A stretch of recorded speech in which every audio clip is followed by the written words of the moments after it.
شکریہ.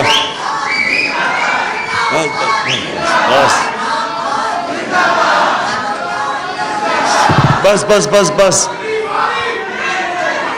بسم اللہ الرحمن الرحیم. بس بس بس بس بسم اللہ الرحمن الرحیم. خاموشی خاموشی. ایاک نعبد و ایاک نستعین. میں بس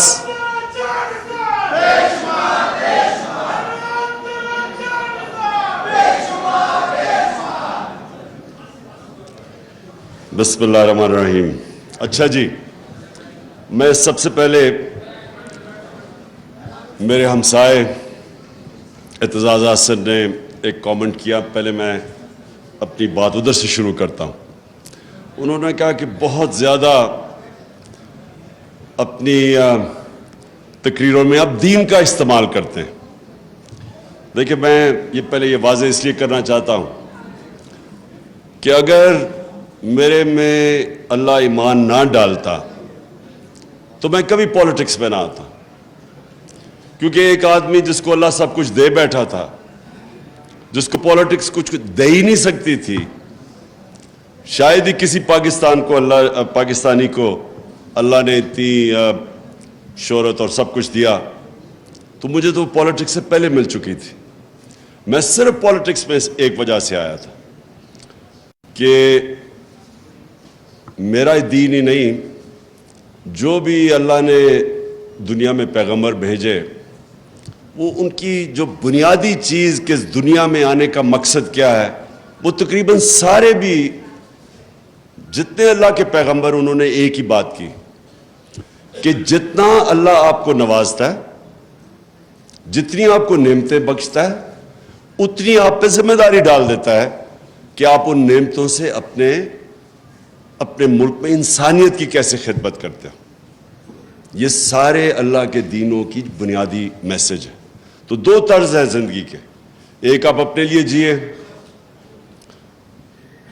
اور آسان زندگی ہے وہ، اور میرے لیے بڑی آسان زندگی تھی، اور ایک دوسرا ہے کہ آپ ذمہ داری باحیثیت انسان اپنی ذمہ داری اٹھائیں اور کوشش کریں کہ اپنے معاشرے کے اندر لوگوں کی زندگی بہتر کریں. تو یہ دو مختلف، ایک مٹیریلسٹ وے آف لائف ہے اور دوسرا اسپریچول وے آف لائف ہے.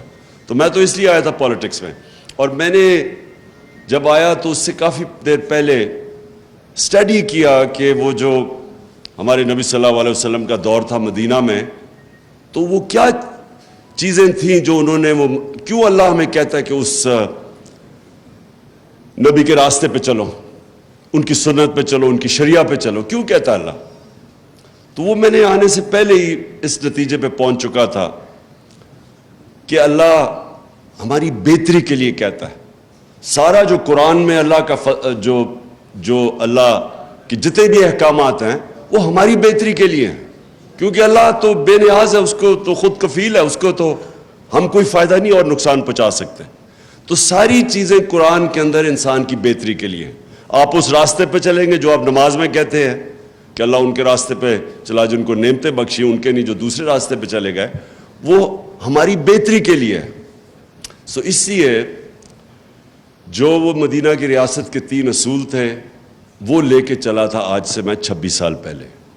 خودداری، کبھی ایک مسلمان معاشرہ کسی کی غلامی نہیں کرتا، یہ سب سے پہلے لا الہ الا اللہ، یہ آپ کو خوددار بناتا ہے. دوسرا کہ انسانی معاشرے میں انسانیت ہوتی ہے، جانوروں کے معاشرے میں سروائیول آف دا فٹسٹ ہوتی ہے. انسان فرق یہ اس طرح ہے کہ وہ کمزور کی جتنی زیادہ انسانیت اتنی وہ مدد کرتا ہے کمزور کی، جانوروں کے معاشرے میں نہیں ہے. تو یہ سارے پیغمبروں نے بلکہ یہ انسانیت کی بات کرتے تھے. اور تیسری چیز ہے انصاف. یہ 3 فنڈامنٹل پرنسپلز ہیں جس پہ مدینہ کی ریاست کھڑی ہوئی تھی. اس میں اور بھی بہت چیزیں تھیں لیکن ان پرنسپلز کے اوپر باقی چیزیں بنی تھیں. تو یہ آج سے 26 سال پہلے میں نے اپنی پارٹی کا منشور رکھا تھا اور تب میں پولیٹکس میں آیا تھا. اور کبھی بھی کوئی انسان اپنی زندگی کے 22 سال سٹرگل نہیں کرتا کسی چیز کے لیے اگر وہ کوئی ذاتی مفادات کے لیے ہو، جب جس کے پاس پہلے سب کچھ ہے. تو اس لیے میں کبھی کسی کے دین کے اوپر کامنٹ نہیں کرتا. کیا وہ ایتھیسٹ ہے، کیا وہ دینی ہے، جو ایگنوسٹک ہے، یہ انسان کے اوپر ہے. یہ اللہ نے ہمیں یہ نہیں کہا کہ صرف ان سے بات کرو جو کہ صرف ایمان والے ہیں. ہمارا تو اللہ کا ایک تحفہ ہے میرے نظر میں کہ جس کو ایمان دے دے وہ تو سب سے زیادہ. اگر میں اپنے بچوں کے لیے ہمیشہ دعا کرتا ہوں کہ ان کو اللہ ایمان دے، کیونکہ وہ سب سے بڑا اللہ کی بلیسنگ ہے، اس کا تحفہ ہے. اب میں آتا ہوں جی آج کا جو موضوع ہے، یہ کنیکٹڈ ہے ایکچولی میری 26 سال پہلے جس کی وجہ سے میں پولیٹکس میں نام رکھا تھا انصاف کی تحریک.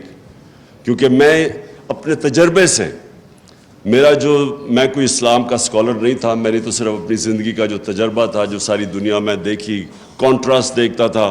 آدھا وقت انگلینڈ میں یونیورسٹی میں گزارتا تھا، یونیورسٹی کے بعد کرکٹ کی وجہ سے آدھا وقت میں پاکستان گزارتا تھا. تو یہ سارا وقت میں موازنہ کر سکتا تھا دونوں معاشروں کا، جو اور شاید لوگ میرے سے بہت عقل والے لوگ ہوں گے لیکن ان کو اس طرح کی اپرچونٹی نہیں تھی کہ جو میرے پاس تھی.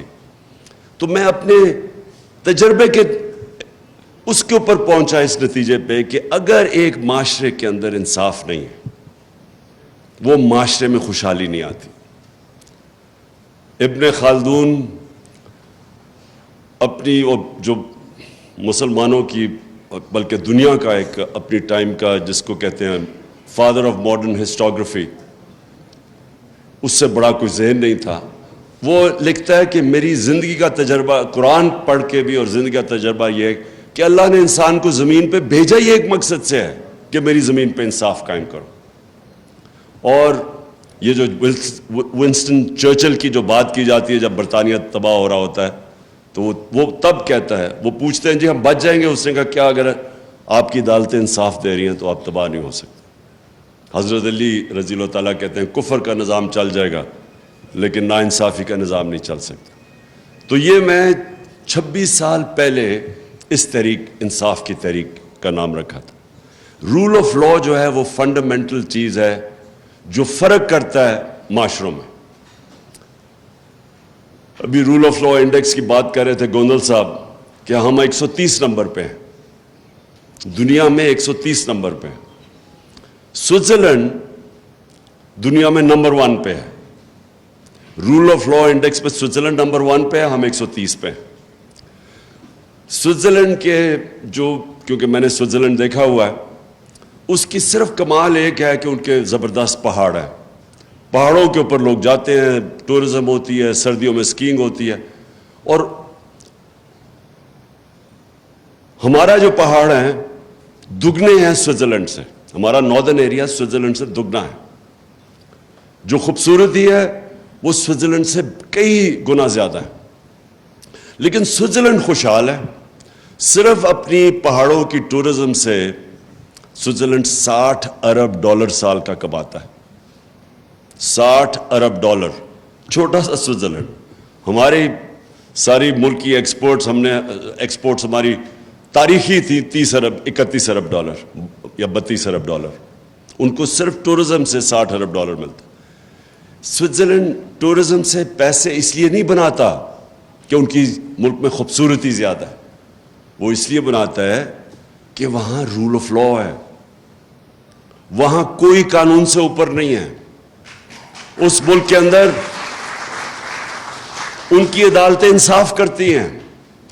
اس کے ملک کے اندر جو عام شہری ہے اس کو اس کے ملک کا قانون مکمل طور پہ تحفظ دیتا ہے طاقتور سے. اور جب ایک کمزور انسان کو اس کے ملک کا انصاف کا نظام تحفظ دیتا ہے وہ انسانوں کو آزاد کر دیتا ہے. تو سب سے امپورٹنٹ چیز آپ کی سمجھنی ہے کہ صرف آزاد انسان کی پرواز اوپر ہوتی ہے. بڑے کام صرف آزاد انسان کرتے ہیں. غلام ملک کے اندر بھی اگر ایک انسان آزاد ہو وہ اس ملک میں بھی اوپر چلا جاتا ہے. میں ہمیشہ دو انسانوں کی بات کرتا ہوں جو غلام ہندوستان میں بڑے ہوئے، قائد اعظم اور علامہ اقبال. آزاد ذہن تھے. فلسفہ دیکھیں علامہ اقبال کا، شاید میں نہیں سمجھتا، میں کوئی اتنا بڑا اسکالر نہیں ہوں، لیکن میں نہیں سمجھتا کہ پچھلے 500 سال میں کوئی مسلمان ذہن اس قابل تھا، اتنا بڑا ذہن تھا جو علامہ اقبال تھے. اور قائد اعظم سارے برٹش انڈیا کے اندر سب سے قابل لائر سمجھے جاتے تھے، سب سے زیادہ ان کی فیس ہوتی تھی. تو قائد اعظم کا دیکھ لیں کہ وہ ایک غلام ہندوستان میں ایک آزاد ذہن تھا، جو وہ آزادی کی بات کرتے تھے، جو ان کی رسپیکٹ تھی، خودداری تھی. میں اب ذرا ماڈرن کئی دفعہ کہتا ہوں کہ وہ جو شہباز شریف کا ایک میں ٹیپ چلاتا ہوں کہ ہم بھیک نہیں مانگنے ہیں لیکن ہم مجبور ہیں، ہم یہ ہیں وہ ہیں. قائد اعظم کو سنیں ذرا آپ، اس کی ساری آپ تقریریں سنیں، ان کے مخالف کے کامنٹ سنیں قائد اعظم کے اوپر. تو یہ بڑے کام صرف آزاد ذہن کرتے ہیں. جو انوویشنز اور انوینشنز ہیں وہ صرف آزاد ذہن کرتا ہے. غلام ذہن صرف اچھا غلام بنتا ہے. اور ڈفرینٹ قسم کی آزادیاں جو میں تحریک حقیقی آزادی کی بات کرتا ہوں اس میں مختلف قسم کی ہے.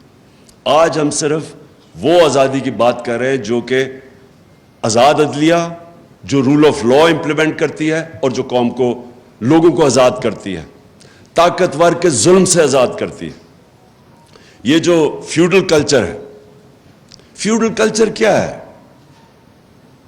کیوں ایک وقت ہوتا تھا کہ اوپر سے انویڈر آتا تھا، جیسے ہی افغانستان سے گزرتا تھا سیدھا وہ پہنچتا تھا دلی تک، کوئی راستے میں اس کو رکاوٹ نہیں ہوتی تھی، کیونکہ فیوڈل سسٹم کے اندر لوگ غلام ہیں.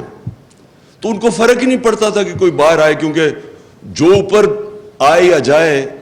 بابر کے اوپر بابر کی ایک جو پہلا مغل بادشاہ جب آیا تھا تو اس کے اوپر یہ ایک انسیڈنٹ بتایا جاتا ہے کہ وہ جب آیا تو اس نے ایک چھوٹی سی پہلے ریڈ کیا، فتح کرنے سے پہلے اس نے ایک ریڈ کی پانی پت سے پہلے سیالکوٹ کے پاس. تو کہتا ہے ایک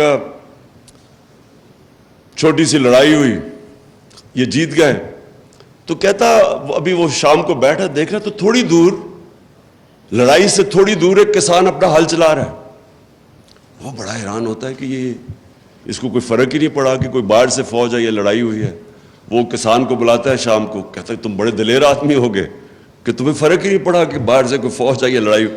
وہ کہتا ہے میرا کسان، میرا حل چلتا رہا، مجھے کیا فرق پڑتا ہے کون آئے کون جائے، کیونکہ وہ تو آزاد ہی نہیں تھا. کیوں سارا قبائلی علاقہ اور افغانستان کیوں ہمیشہ اپنی آزادی کے لیے لڑتے ہیں؟ کیونکہ وہ آزاد ہیں. ان کا جو سسٹم ہے جرگا سسٹم، وہ بیسکلی ریپرزینٹ کرتا ہے. ان کی جوری سسٹم بھی بن جاتا ہے، ان کو انصاف بھی مل جاتا ہے اور ان کی آواز بھی ہوتی ہے، وہ پھر لوکل گورنمنٹ بھی بن جاتی ہے. تو وہ ہمیشہ لڑتے تھے. جو آتا ہے افغانستان میں وہ ہمیشہ وہ لڑنا اپنے آزادی کے لیے لڑتے ہیں. قبائلی علاقے 80 سال انگریز کے خلاف قبائلی علاقے میں لڑتے رہے لوگ، کیونکہ ان کا سسٹم آزاد تھا. آزاد، جب ہم آزادی کی بات کرتے ہیں یہ یاد رکھیں کہ فیوڈل سسٹم جس کے اندر طاقتور کے لیے قانون، کمزور کے لیے دوسرا، اس کے اندر کبھی اس معاشرے کا پوٹینشیل اوپر نہیں آتا. تو کیونکہ میں نے مغرب میں اور یہ سارے انگلینڈ، سوئٹزرلینڈ، یورپ، آسٹریلیا وغیرہ دیکھے ہوئے تھے، امریکہ، تو میں بڑی پہلے اس نتیجے پہ آ گیا تھا کہ جب تک ہمارے ملک کے اندر ہمارا انصاف کا نظام نہیں ٹھیک ہوتا، جو اللہ نے اتنی نعمتیں بخشی ہیں پاکستان کو، ہمیں خود بھی نہیں اندازہ، مجھے بھی پوری طرح اندازہ نہیں تھا جب تک میں 3.5 سال پرائم منسٹر نہیں بنا، کہ اللہ نے ہر قسم کی اس ملک میں ہر قسم کی نعمتیں بخشی ہیں. کسی ایک بھی ہم اٹھا لیں تو ہم اوپر جا سکتے ہیں. اور تو چھوڑے جو منرلز ہیں پاکستان میں، مدنیات ہیں، ہم صرف اسی پہ کانسنٹریٹ کر رہے ہیں، وہی پاکستان کو اٹھا سکتے. ٹورزم پہ کانسنٹریٹ کر، وہاں اٹھ سکتا ہے.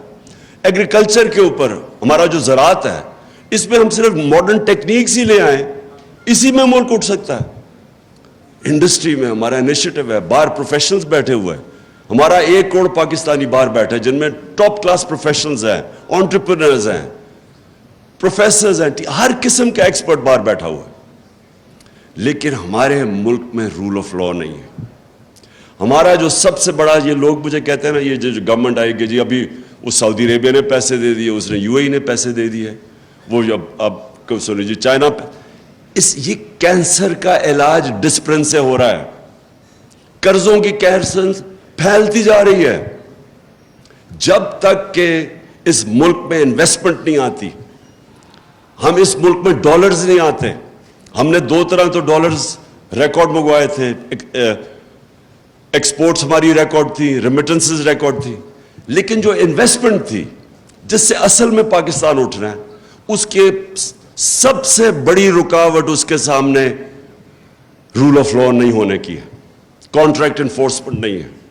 بڑے بڑے انویسٹر ڈرتے ہیں، جو میس لیول پہ جو آپ کے اوورسیز انویسٹرز ہیں، جو کہ چھوٹی چھوٹی انویسٹمنٹ کر سکتے ہیں، 1 کروڑ میں سے 20 لاکھ پاکستانی انویسٹمنٹ کر دیں، 1 کروڑ میں سے 20 لاکھ بھی انویسٹ کر دیں، پاکستان کو کوئی کسی سے پیسے لینے کی ضرورت نہیں، کوئی آئی ایم ایف کے پاس جانے کی ضرورت نہیں. تو پوچھیں وہ انویسٹ کیوں نہیں کرتے؟ سب سے بڑا ان کا پرابلم یہ ہے کہ جہاں جیسے ہی وہ پھنستے ہیں عدالتوں میں، ان کو کوئی اعتماد نہیں ہے کہ ہمیں انصاف ملے گا، ہماری انویسٹمنٹ بچے گی. میں سارا وقت، کیونکہ میں اوورسیز پاکستانی سے پیسے اکٹھے کرتا تھا، شوکت خانم کے لیے، پھر تحریک انصاف کے لیے، تو مجھے ہمیشہ یہ کہا کرتے تھے کہ ہم جب پلاٹ بھی لیتے ہیں تو اس کے اوپر قبضہ ہو جاتا ہے. کون فیکٹری لگائے گا؟ کون بزنس شروع کرے گا؟ وہ دبئی میں جا کے بزنس کرنا شروع کر دیتے ہیں، یہاں بزنس نہیں کرتے. کیونکہ جب ایک پلاٹ کے اوپر، پلاٹ سے زیادہ سیف چیز کیا ہے، اس کے اوپر ان کو مصیبت پڑ جاتی ہے کہ اس کے اوپر قبضے ہو جاتے ہیں، عدالتوں کے وہ چکر لگاتے ہیں. کوئی طاقتور آ کے قبضہ گروپ آ کے، اچھا قبضے گروپ بھی سمجھ گئے ہیں کہ اوورسیز پاکستانیوں کی کون سا پراپرٹی ہے، وہ بیچارے خرید کے واپس جاتے ہیں، پیچھے سے قبضہ ہو جاتا ہے. تو جب آپ ایک سیف انویسٹمنٹ پلاٹ کے اوپر بھی آپ لوگوں کے قانون کے اوپر اعتماد نہیں ہوتا، تو کیسے انویسٹمنٹ آ سکتی ہے جو کہ اس ملک میں اتنی آ سکتی ہے؟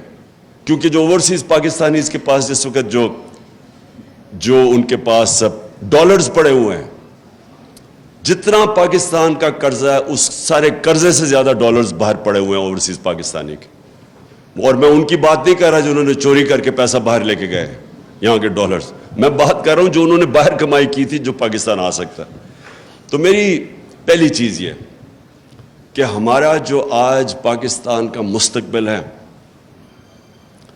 فیوچر جس طرف ہم جا رہے ہیں، یہ لازم ہے کہ اگر ہم رول آف لا اس ملک میں نہیں اسٹیبلش کرتے، ہم کبھی بھی اس ملک کو اس دلدل سے نہیں نکال سکتے. ہماری جو معیشت ہے، میں تو پہلے اس کے معیشت کے اوپر بات کرتا ہوں کہ یہ کبھی بھی پراسپر نہیں کر سکتی جب تک کہ پاکستان میں رول آف لا نہیں آتا، ہم اسٹیبلش نہیں کرتے. جو انویسٹر ہے اس کو اعتماد نہیں ہوتا ہماری کانٹریکٹ انفورسمنٹ کے اوپر. یہ نمبر 1 میری چیز ہے. نمبر 2، انسان کا جو پوٹینشیل ہے اس ملک میں وہ کبھی ریلیز نہیں ہوگا جب تک کہ انسان کو ہم پروٹیکشن نہ دیں، جب اس کے بنیادی حقوق کو ہم پروٹیکٹ نہ کریں. آپ کے سامنے یہ کلاسک کیس ہے، شہباز گل کا یہ کلاسک کیس آپ کے سامنے ہے. ایک آدمی کو اغوا کیا جاتا ہے، اس کو پکڑ کے سب کے، وہ تصویر ہے کہ آئے ہیں لوگ گاڑی میں، کوئی وارنٹ نہیں دکھائی جاتی، وہ کوئی مفرور نہیں تھا، کوئی بھاگ نہیں رہا تھا. کہیں بھی جا کے آتے اس کو وارنٹ دکھاتے، جی یہ آپ کے اوپر چارجز ہیں، اس کو لے جاتے. اغوا کر کے لے کے گیا، پتہ ہی نہیں پہلے ہمیں چلا وہ گیا کدھر ہے. ادھر انہوں نے اس کو تشدد کیا، اس کے اوپر ننگا کر کے اس کو مارا، اور اس کی پھر تکلیف میں اس کی تصویریں بنائیں ننگا کر کے. تو پہلے تو یہ ذرا سن لیں کہ یہ کس مہذب معاشرہ جس کے اندر قانون ہوتا ہے وہاں اس کی اجازت ہے. کوئی مجھے معاشرہ بتا دے دنیا میں کہ وہ اجازت دیتا ہے یہ کرنے کے لیے. تو پہلے تو اس کو مارتے ہیں، اس کے بعد پتہ چلتا ہے جی اچھا 2 دن کے بعد پتہ چلتا ہے جی اس نے وہ بہت بڑا اس نے کوئی غداری کر دیا ملک کے ساتھ. اچھا میں اب یہ اپنا کہوں کہ مجھے پتہ ہی نہیں تھا شروع میں کیا ہوا.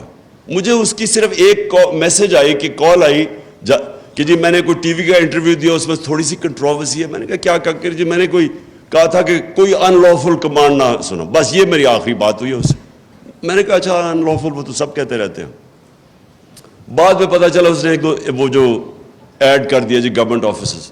اس کے بعد میں پتہ چلا کہ اصل میں تو یہ وہ اصغر خان کا کیس تھا, اس کے اندر عدالت ہی وہی باتیں کر رہی ہے. یعنی وہ کوئی اتنا بڑا جرم نہیں تھا کہ اس کو اس طرح پہلے اغوا کرو.